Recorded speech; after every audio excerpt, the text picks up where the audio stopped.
Hello everyone, कैसे हो आप सबका स्वागत है आपके अपने चैनल और इस वीडियो में। तो आज की इस वीडियो में हम बात करने वाले हैं बीए प्रोग्राम के जो फोर्थ सेमेस्टर का पेपर रहने वाला है, जिस पेपर का नाम है भारतीय भक्ति परंपरा और मानव मूल्य। ये पेपर आपका सेकंड और फोर्थ दोनों में पूछा जाता है।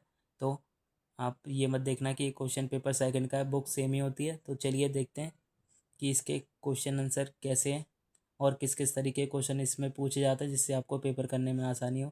तो सबसे पहले तो इन्होंने बोल दिया जो क्वेश्चन पेपर में पहला क्वेश्चन है वो कंपलसरी है, वो आपको करना ही करना है, उसमें चॉइस नहीं है। लेकिन जो दो चार क्वेश्चन है उनमें से आपको दो करने हैं, ठीक है। Any attempt to question from question number 2 और 4। जो 2 से लेके 4, 2, 3, 4, जो ये तीन क्वेश्चन है उनमें से आप किसी दो को कर सकते हैं। तो चलिए देखते हैं पहला क्वेश्चन क्या है। पहला क्वेश्चन इन्होंने पूछ लिया है कि नहीं दो पर संक्षिप्त टिप्पणी लिखिए। पहली आपको शॉर्ट नोट लिखना है इन तीन टॉपिक में से किन्हीं दो टॉपिक पर। पहला है संत नामदेव। आपको संत नामदेव के बारे में बताना और उनकी रचनाएं बतानी, उनका जीवन परिचय एक तरीके से दे देना, जिससे आपको शॉर्ट नोट में नंबर मिल जाएंगे। और रैदास का काव्य, जो रैदास हैं, जो कवि रैदास हैं, उनके काव्य के बारे में बताना और एक दो कविता के बारे में बता देना। उसके बाद तीसरा क्वेश्चन है, मतलब पहले का ही तीसरा पार्ट है, मानव मूल्य का अर्थ। जो मानव मूल्य उनका अर्थ स्पष्ट करना है आपको। ये भी शॉर्ट नोट में करना है, 5 नंबर तक में जितना हो सके उतना कर देना, ठीक है। दूसरा क्वेश्चन आता है, भक्ति काव्य में निहित सामाजिक व मानवीय मूल्यों पर समीक्षा कीजिए। जो भक्ति काव्य हैं उनमें निहित सामाजिक, इस भक्ति काव्य में सामाजिक और मानवीय जो मूल्य हैं उनकी समीक्षा करनी है आपको, ठीक है। दूसरे क्वेश्चन में तीसरा क्वेश्चन आ जा रहा है यहाँ पे।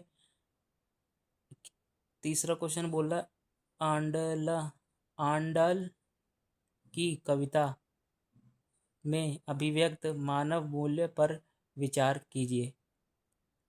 ये आपका तीसरा क्वेश्चन रहने वाला। चौथा क्वेश्चन आ गया भक्ति का अर्थ। आपको भक्ति का अर्थ स्पष्ट करना है कि भक्ति क्या है।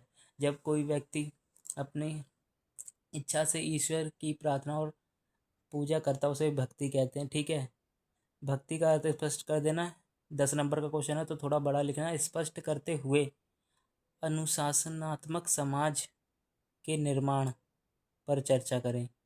ये भक्ति का आपको बताना, भक्ति का अर्थ क्या होता है वो बताना, और एक अनुशासनात्मक समाज के निर्माण पे चर्चा करनी है आपको, ठीक है। ये आपका क्वेश्चन पेपर रहने वाला है। तो ये आपका पेपर रहने वाला है भारतीय भक्ति और परंपरा मानव मूल्य। तो इस प्रकार का पेपर पैटर्न आने वाला है। पहले क्वेश्चन आपको करने के लिए कंपलसरी बोला जाएगा, जिसमें 3 शॉर्ट नोट दिए होंगे और आपको 2 करने पड़ेंगे। और जो बाकी के क्वेश्चन है 2, 3, 4, इनमें से आपको किन्हीं दो को चूज़ करके आंसर लिखना पड़ेगा। तो और नॉर्मली यही क्वेश्चन पूछे जाते हैं, एक दो अलग होगा। तो ऐसा आपका पेपर पैटर्न रहने वाला है। कैसी लगी वीडियो कमेंट में जरूर बताओ। वीडियो अच्छी लगी तो चैनल सब्सक्राइब करो, वीडियो लाइक करो। Thank you.